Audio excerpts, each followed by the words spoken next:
Assalamualaikum warahmatullahi wabarakatuh. Saya Siva Merliana Eka Cahyani dari Prodi Akuntansi Universitas Yarsi dengan NPM 121202036.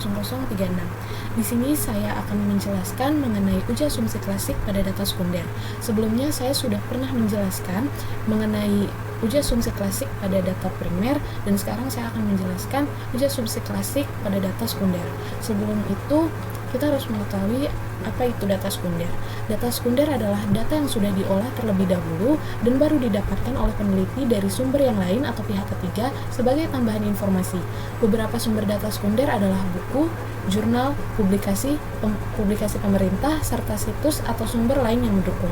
Contohnya yaitu laporan keuangan yang didapat dari situs Bursa Efek Indonesia atau BEI.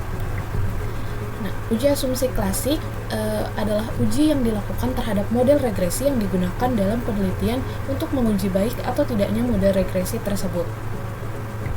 Pada video kali ini saya hanya berfokus pada uji normalitas saja. Nah, uji normalitas ini bertujuan untuk menguji apakah model regresi itu terdapat variabel pengganggu atau residual yang memiliki distribusi normal atau tidak.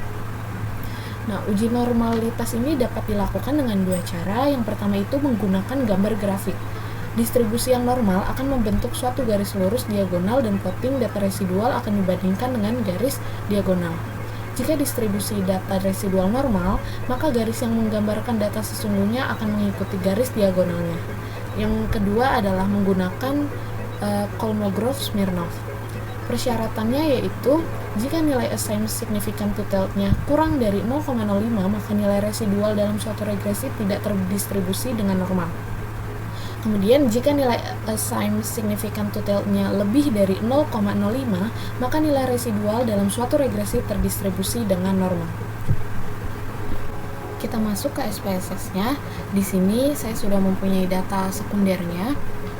Kemudian saya akan langsung uji normalitas menggunakan gambar grafik. Kita langsung klik analyze, kemudian klik regression, kemudian klik linear. Nah, variabel keuntungan ini kita masukkan dependent. Variabel aset dan harga saham ini kita masukkan ke independent. Kemudian kita klik statistik. Kemudian kita checklist covariance matrix dan collinearity diagnostic. Kemudian kita klik continue. Nah, kita klik plot selanjutnya. Z-rate ini kita masukkan ke X, kemudian spreadsheet ini kita masukkan ke Y. Kemudian kita checklist bagian histogram dan normal probability plot. Kemudian kita klik continue, kemudian langsung kita klik OK. Nah, di sini sudah terlihat outputnya. Kita langsung lihat pada bagian chart di histogramnya. Nah, kita sudah ada grafiknya. Di sini data kiri dan data kanan sama rata, sedangkan data yang tengah ini lebih tinggi. Kita lihat garis diagonalnya ini menyesuaikan dengan datanya. Jadi garis diagonalnya ini pada data kiri itu rendah, kemudian pada data yang tengah itu lebih tinggi, kemudian turun lagi pada data yang ada di sebelah kanan. Itu artinya adalah menyesuaikan garis diagonal menyesuaikan datanya.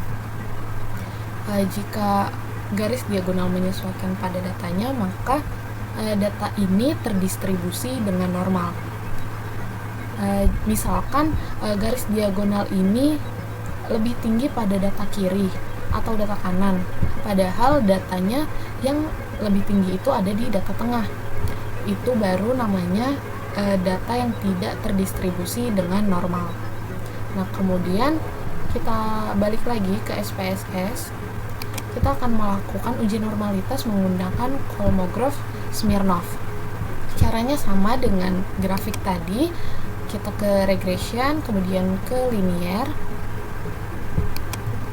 Nah, ini kan tadi udah disetting, jadi kita bisa langsung ke menu save.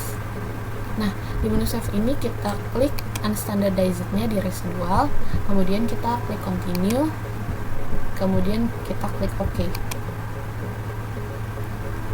Nah, ini kita balik dulu lagi ke SPSS-nya. Di sini ke analyze, kemudian kita ke non parametric test, kemudian ke legacy dialogs, kemudian ke one sample per S. Nah, di tes variable list ini kita masukkan standardized-nya tadi. Kemudian ini sudah di checklist normal, kemudian kita klik OK.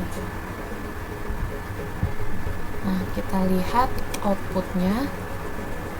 Nah, di tabel one sample Kolmogorov Smirnov test, kita lihat di assign significant to tail-nya. Di sini hasilnya kan 0,200, yang artinya lebih besar dari 0,05. Seperti penjelasan yang tadi di awal, jika assign significant to tail-nya lebih dari 0,05, maka data tersebut terdistribusi dengan normal. Sekian video dari saya, kurang lebihnya mohon maaf. Wassalamualaikum warahmatullahi wabarakatuh.